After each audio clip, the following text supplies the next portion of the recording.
Welcome to the podcast Selling Real Estate with Kelly Cook, where we will discuss the latest and most relevant business strategies to help you do one thing extremely well: sell more homes. We'll discuss everything from business planning to lead generation and conversion to past client customer service and everything in between. Join us for authentic conversations and nuts and bolts takeaways you can implement into your business today. And now, Selling Real Estate with Kelly Cook. Hello, everybody, and welcome back. It is another episode of Selling Real Estate with Kelly Cook. And as always, we do have Kelly Cook with us today. Kelly, how are you doing? I'm doing great. I'm excited about this one. We have a little bit of hot weather in the desert here in Phoenix. We also have some cold weather where Dave is at, our guest here today. So we're excited about this. And he has been kind enough to take a break from damaging his shoulders and his ribs when falling down. He probably doesn't do that though. That's just me. When skiing or snowboarding. But yeah, I'm excited. This is going to be fun. Yeah, great. So yes, our guest here, as Kelly has mentioned, we do have David Huffaker here with us. He is the team leader over at the Huffaker Group and in expansion, all in Tennessee and some other markets, I think you were saying as well. So he can get into that a little bit. And I think we've got quite a few things here that we can take away from him. So Kelly, let's get into it. What do we want to ask him first? What's first on the agenda? Yeah, heck yeah. I've been dying to ask David a couple of these questions because this is some good stuff that he brings to the table, and that everyone will be able to take away something from this, that I can guarantee you. So David, if you don't mind, can we just jump in and just kind of give a little background? Obviously, you're doing some big things right now. I'll let you just elaborate on. But what's your background? Where'd you come from? How'd you get into real estate and to where you are today? Yeah, Elizabeth, Kelly, man, thanks for having me. I really do appreciate it. So I started out in new construction, actually went to school at Tennessee Tech, got a degree in information systems, and went and sat in a cubicle for a while, and that was miserable. Some people can do it, no judgment against that, just wasn't my personality style. And so got out, started working for a big builder, one of the national home builders. Did that for about 8 years, did it through the recession, did it through the highs of 2005 and the lows of 2010, 2009. And so really cut my teeth there, decided to make a shift out into the general real estate world with my wife's encouragement. And it's kind of just been fun ever since, right? I mean, we just had a great market. A lot of people say we do things really well. I say we've also had a phenomenal market at our back since 2013, 2014, when we got out and started building a team and kind of understanding the real estate plus the business aspect of it. Found that my sweet spot was a little bit more on the business side of it rather than the real estate, but still love working with buyers and sellers. Just don't do it very often. Really love developing agents and helping them develop into business owners.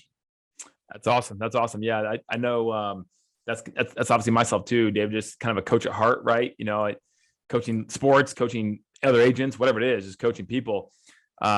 Which actually is kind of a nice segue, right? Because I know you're starting out a new coaching program, right? And there's a lot of different coaching programs out there. But this is great because obviously people are listening to a podcast, get educated, but there's only so much time, right, on a podcast. If they want to, and there's other coaching programs, there's a lot out there, but like if they want to know what yours is about to potentially join it, can you describe that a little bit? Yeah, no, I appreciate the chance to give it a plug. So we recently just launched about 3 weeks ago a company called 6Ls. So we are a business advisory coaching company. So really focusing on the business aspect of building teams, building large organizations. There's a lot of common threads that run through. And so being a larger team, we're in 12 locations across 7 states. We sold $220 million in real estate last year. So our focus is on taking people who've had boots on the ground and the experience of doing it and putting it into a coaching format where we can help coach others into moving from E to P. Right? That's our primary focus, is to move people from being an entrepreneur, being a real estate agent, into being purposeful and intentional about building a true business and watching that grow and blossom over time. And so, yeah, they can always reach out to our Dr. Laurna Taylor runs 6Ls, and her email address is laurna@thehuffakergroup.com. It's LAURNA @thehuffakergroup.com for more info. Awesome. We'll make sure we get that to everybody at the end of the podcast too, here in just a few minutes as well. So everyone has that ability to reach out to you, because I mean, there's no secret sauce out there necessarily, but there's a lot of niches with coaching. And if your coaching style and what you're going to coach on pique someone's interest, and I hope they reach out to you, David. That'd be awesome. That'd be awesome. No, I appreciate that, man. And I do think I do think it's unique too. A lot of coaching programs I hear about, it's how to sell more real estate, right? It's how to be a better agent. And yours is kind of taking it to that next level. How do you move from agent to leader? And so I think that's a really unique brand of coaching as well.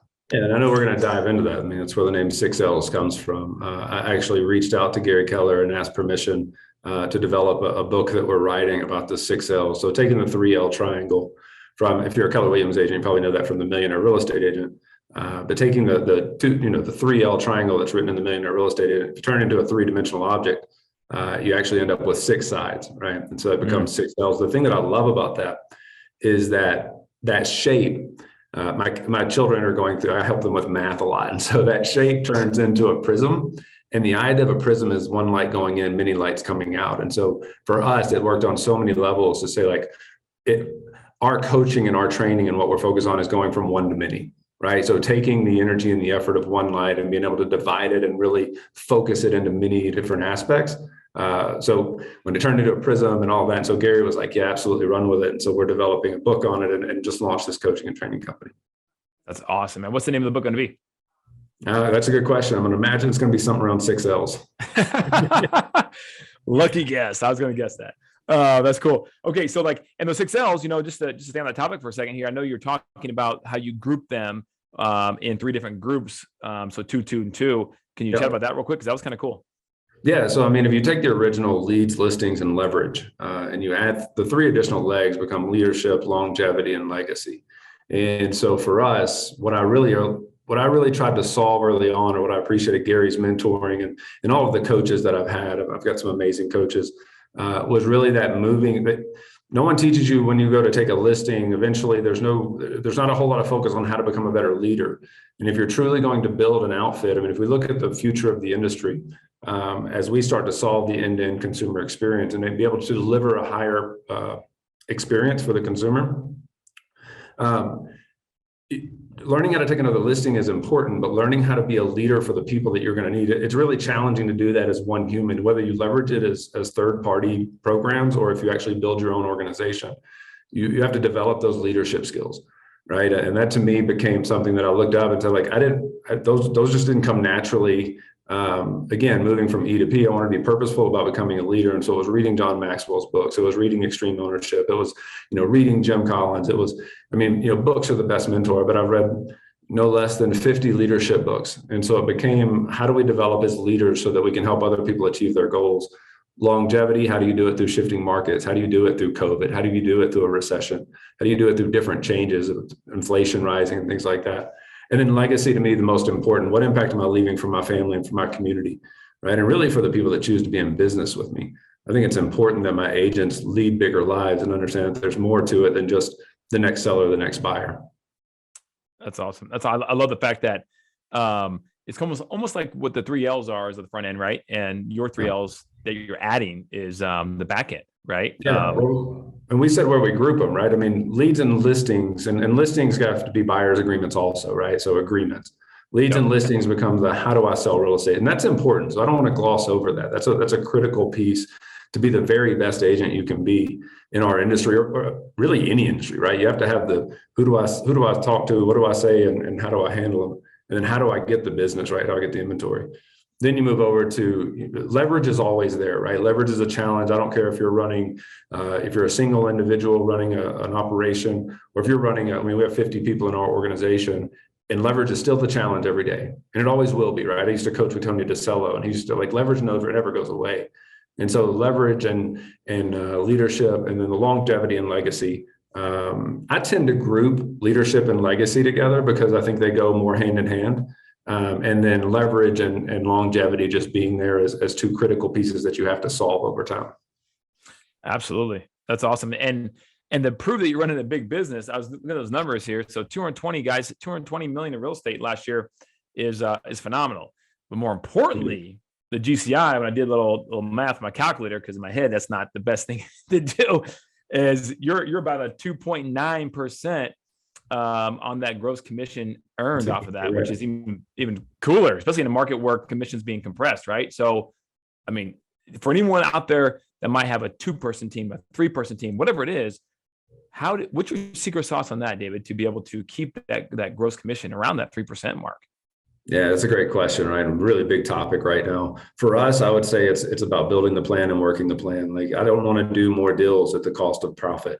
Like, at the time that I'm taking away from my children in order to run businesses is very valuable to me. And so I want to make sure it's the highest and best use. So we're really easy in our industry to get caught up in how many houses do you sell or what, but at the bottom line, like, if you're not making money, who cares? And so I'm not going to say that we're exploring different options as well in order to meet the consumer where they're at, but I don't want to do more business at the sake of it. So we're pretty clear on where we're going.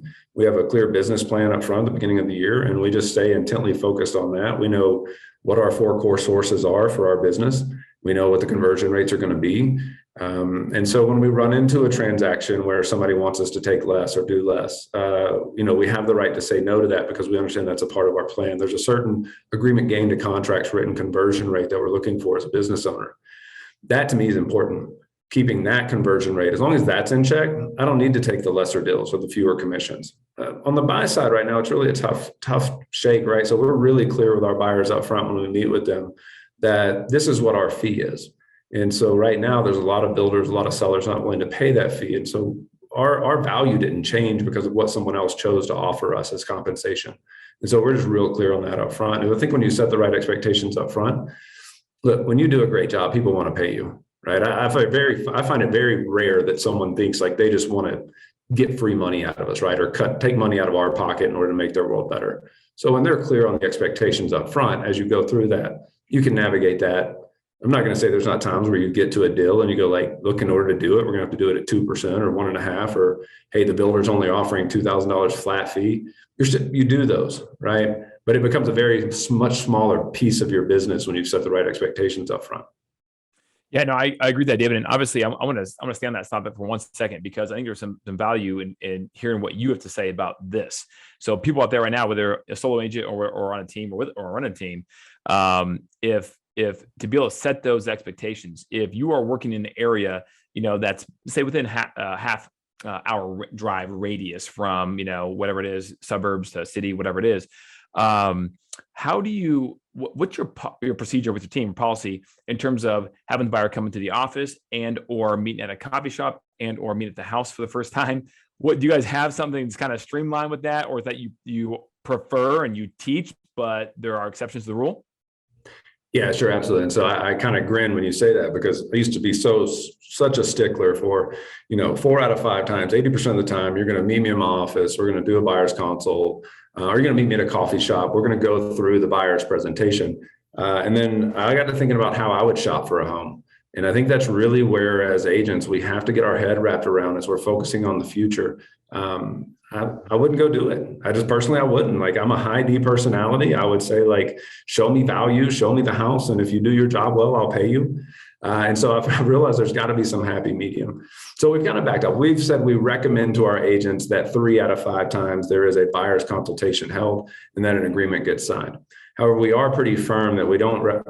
So I always have this rule. I always say, I'll show anyone one house, right? I'll show anybody on planet Earth one house. I'll show you that one house. And at that, then we're going to talk about my value, why you want a strong agent. What's the point in hiring me as a buyer's expert?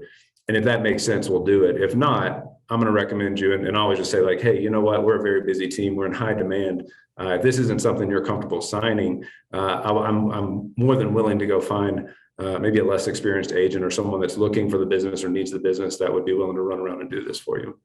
We also want to be real clear with them that we are in high demand. I always just tell people, once you hire me, how would you feel if I went out and started showing houses to people and they didn't hire me? Right? Don't I owe you that loyalty? Well, I owe the same loyalty to the people who have signed something, hiring the Huffaker Group as their agent representation to go out and be finding them homes. Wouldn't be fair for me to go around and start showing you homes without representation. That's so good. That's so good. Guys, if you heard one thing out of that, it's you have to have a standard, right? And or a rule that allows you to have a little bit of consistency, right? If anything. And that's good. I'm gonna take that away too from that myself, David, is hey, I'll show anybody one house. Yeah. Right. Anybody one house. Yeah. And because you're right, like you want to see the house, you're a high D, you're the consumer, you want to see it. And someone's tried telling you to go to the office and it's maybe 20 minutes out of the way. That's hard, right? Especially in this day and age. But if I come meet you for one time and you don't think I'm a complete stiff, right? then you'll probably listen to me, at least what I have to say after that house, right? In terms of why it's important to hire me as a buyer agent. So well, we're going to do a pre-qual call also, and you can usually tell on that phone call, like how serious are they, where's their mind at. We're just going to do some things ahead of time before we even go show that one house to make sure that we're going with someone that's pre-qualified, that's a relevant buyer, right? That says like, hey, when we get there, I'm going to go through this with you real quick. And I want you to understand the value of having representation of buyer's agent. So again, setting the expectations for them. I definitely think as an industry, we have to shift. I'll tell this story quickly, but I always chuckle and say my children will buy houses very different than how we buy houses, right? Yeah. It'll be the way that we look at people that used to smoke on planes. I'm like, you used to get in an airplane and go up in the air and full of oxygen and light fires. Like that sounds stupid to me right now. Right? So true. It's right. So true. But then our kids are going to go, wait, you met a stranger in a Walmart parking lot and got in their car and let them take you to an empty house? Like that sounds like kidnapping to me. And so I'm like, the consumer wants a different experience, and we've got to get on board and being able to deliver that. No one knows quite what that's going to look like just yet, but that's the target. That's so good, dude. I mean, think about that, right? Just for 1 second, think about that airplane smoking. That's crazy. That's crazy. Yeah. Crazy. So a lot of this has to do with the end-to-end consumer experience, right? I know that's one thing that you guys with your team are working on, right, for 2022. Yeah. So one of your big rocks, if you will, right? So that being said, tell us more about that. Like, what's the focus? Some specifics with that maybe some people can gain from you today. Yeah, so we looked up, and I look at real estate teams, if you will, especially top teams, as far as like, and almost in generations, right? So the generation before me really laid the foundational groundwork to expand, right? They made a lot of mistakes with it. They fell away. A lot of stuff that I've been able to build, obviously standing on the shoulders of giants that those have come before us, right?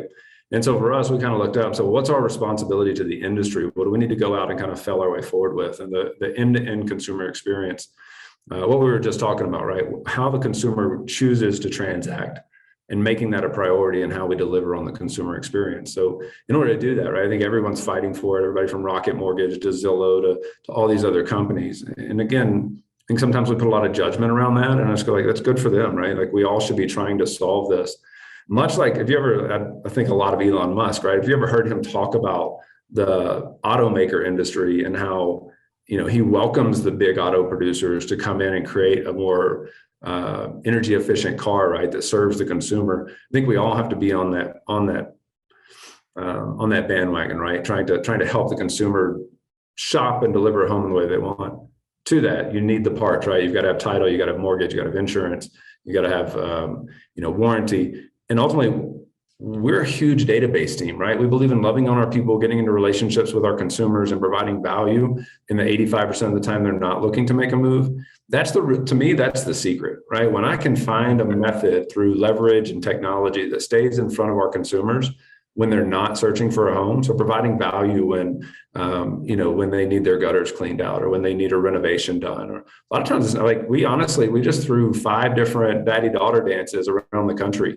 And put them on and, did the photography and all of this as a way to just be involved with our consumers when they're not moving. Right. And I think that, right, when you think about that sounds fun, right? That sounds exciting, and how to be in relationships. I would say you really pretty much have doctors, lawyers, and real estate agents. I'll take the American dream every day as the product that we get to deliver on. Right. And people are excited, but they will talk to you in a way that they won't talk to other people in the community. And so we have this opportunity to serve our communities at such a high level through being involved in their lives, right? Through knowing what's going on. They'll tell us stuff they won't tell other people. When we can do that, the consumer experience gets solved, and they come to a one-stop shop where it's just easy to do transactions, right? And it's easy to transact real estate, and the relationship is the primary, and the business is the byproduct of it. That's good. Okay, so I'm going to put you on the spot here, David. So you just heard one of those things you just said. You coordinated, and I assume in your expansion locations, right? Daddy-daughter dances. Is that right? Yep. That's one thing you guys do? Yep. Love that. That's awesome. There's people listening right now are probably like, hey, give me a few more. Do you have a couple more you want to share, or that you do? Yeah, for events or just to engage with our database? Either one.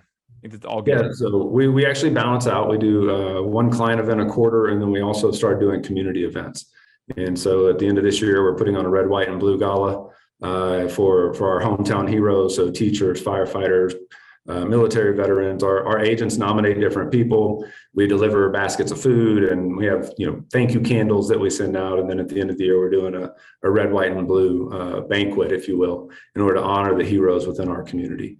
And so again, just looking for those people that are serving, that we can be in relationships with. Through all of that, as a byproduct of it, business happens, right? A lot of simpler ones, right? If you're not running a big organization, sometimes that can be cumbersome. As an OP of some market centers, I would love to see our market center start putting on events where if I have an agent bring 3 people, I can add $20 a month to their agent bill for that or something, right? Where we can consolidate anybody can get together and throw an event. We do it like we piggyback on community events. So you ever get nervous you're going to throw an event like 4 people are going to show up? Yes. Right. And so that's like, I don't know why I'm always so scared of that, because people always show up to our events. So I'm always so anxious about it ahead of time. And so we actually just started finding events within the community and going to them and saying, hey, how can we partner with you? How can we be a part of this? So all of the parks and recreations around where we serve are love us now, because we show up and we go, let us provide the popcorn booth and the kettle corn and the bounce house, and let us set up with you guys and kind of piggyback, because then the event is full no matter what. But I'll be honest, the community starts to think of these things as Huffaker Group events, right? They think that we've put on all this and all those people there are our clients, when really it may only be 20 or 30 people, but we've just went in and partnered with somebody. That's a brilliant, because me personally, right? Like that's something I always, no one's going to show up. Rent the movie theater out, 300 and only 2 people show up, right? Now that never happens, but I get that anxiety sometimes too. Just like so I'm not the only one. Okay, good. That's good. So, so 2 sources for that you're saying is maybe the local city parks and recreation department. How about like HOAs with big communities? Yeah, so they're a little more reluctant. The ones that we farm pretty heavily, that kind of already know our name. I'll tell you, consistency has been key with the HOA, and so there's been a few times where we've set up, coffee and donuts at the entrance to the community and just handed them out and said, hey, we've got shoot off the property, and coming back and saying, hey, how can we partner with you, and being consistent. I'll be honest with you, usually they do give in. There's a few times I've had to change, right? We've had to go somewhere else. But yeah, when we can sponsor the summer sling or doing a clothing swap within a neighborhood and sponsoring it, anything we can do to get the word out, gives us a chance to go door knocking as well. Love that. Okay. That's awesome. So otherwise, city parks and recs. Okay. That's good stuff, man. It's good stuff. I like that. I like partnering. That's a good idea. Okay. So last question, we'll let everybody go here. Last question, because it's been some really good stuff here, David, is what's one thing that you would say someone could take from something you already said, maybe, or not, that you guys are doing in your business or have done, that someone could take into the business right now and maybe implement today, this week, something pretty soon, pretty shortly? Yeah. I know everybody's always waiting with bated breath on this answer, right? It's just, what's the silver bullet, right? What's the secret sauce? And everybody rolls their eyes when I give them an answer, because one of our core values is there is no silver bullet, right? Like, we're not going to make decisions based out of fear, and we're going to go out and we're going to create a plan, and we're going to stick to the plan. So when I have one of my agents call me, I love them to death, but we all got into this business, myself included, because I'm highly erratic and unpredictable, and just have that high I personality sometimes. And they'll go, oh, I heard this great idea, right? Like, we can go and we can put the logo on the side of speed trains and whatever it is, right? And I always have to go back and go, was that a part of the plan? Right? When we wrote the business plan this year, was that a part of the plan? Our success is a result of our behaviors, not our knowledge. It's not that we don't know what to do. Every single person listening to this knows what to do. We've all read the books. We've all been in the classes. It's not a do I know what to do. It's a behavioral. Same thing with wealth building, right? Like, we know how to build wealth. If you've read a couple of books or listened to a few podcasts, again, there's no secret sauce to it. So when it comes to real estate, creating a plan, going back to the economic model, knowing your conversion rates, understanding what your 4 core lead sources are. What do you want them to be? What are you good at? What's your natural superpowers? Build a business plan around them, go out and understand how many X's and Y's have to happen in order for Z to be the result, and then stick to the plan, right? And just be consistent with it. You know how to get a 6-pack? Yeah, I do too. I don't have one. You know what? Because I don't have I work really hard at it, right? I think exercise and going to the gym is one of the biggest analogies that you can use for real estate, right? Because it's the same thing. You just have to get up every day and do the consistent activities, and the result shows up. The beauty of I didn't realize this. So we fell through so much in building a team. But as I look back and I go, no one could show up today and challenge me head on that hasn't done the things that I've had to do, right? As a competitor. And so I look up and go, part of it is consistency over time, right? Consistency over time beats talent every time, right? If I can be consistent in the activities over time, as you do that, awareness becomes a part of your world, right? Ahas become a part. You start seeing the in football, when they say like the first year of a quarterback, right? It moves so fast and then all of a sudden it slows down. Yeah. When you start doing the activities consistently, it slows down, right? And you start to see things that you didn't see before. And that's what allows you to build and have something to build on, right? You build a strong foundation and a platform to build on. As you build it, other people want to be a part of that because they either want to get there faster or they're just not consistent in the activities. And so they want some structure and accountability to it. And that's where that opportunity to lead others and help them develop a life worth living really comes into play. And so I would say, like, the unfortunate answer to that is consistency over time, right? Have a plan and work the plan. Love it. So if you guys heard it here first from David, if you guys don't have a plan, that's the first thing you got to do, right? Is take some time, mark the calendar off, and sit down and think, right? And create a plan. Then you got to execute it. I love that. Behavior, not knowledge, right? Product of your behavior, not knowledge. So David, thank you so much, man. I really appreciate you're on your skiing trip with your family and taking time off to drop some knowledge for all of our listeners. And I really appreciate that. It means a lot. So thank you very much. And I know Elizabeth's going to ask you too as well, but like, let's plug that the contact info for you and or your staff member for the coaching program. Yeah, anybody can always reach out to any of us. We're still kind of one leg in the Huffaker group, one leg in 6Ls as we get this company up and launched. And so we're happy to talk to anyone. It is first and foremost a training organization designed to help agents become business owners. And so anything we can do to help anyone, love to chat. Kelly, thank you so much for giving me the chance to share some of this journey with you and just an opportunity to share our story. Always humbled and grateful for the chance. Heck yeah. So one more time, Dave, what is that email? Best one is Laurna, Laurna at thehuffakergroup.com. Perfect. All right.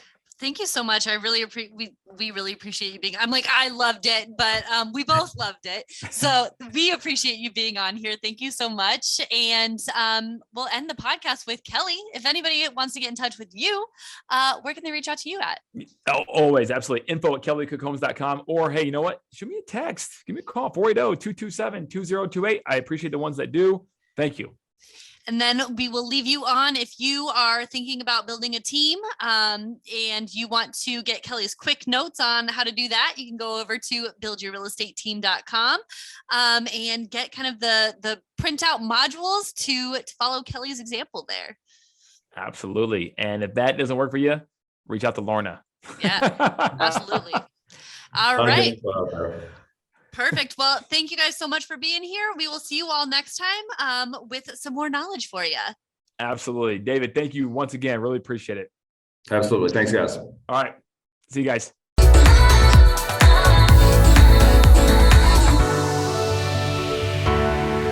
Welcome to the podcast Selling Real Estate with Kelly Cook, where we will discuss the latest and most relevant business strategies to help you do one thing extremely well: sell more homes. We'll discuss everything from business planning to lead generation and conversion to past client customer service and everything in between. Join us for authentic conversations and nuts and bolts takeaways you can implement into your business today. And now, Selling Real Estate with Kelly Cook.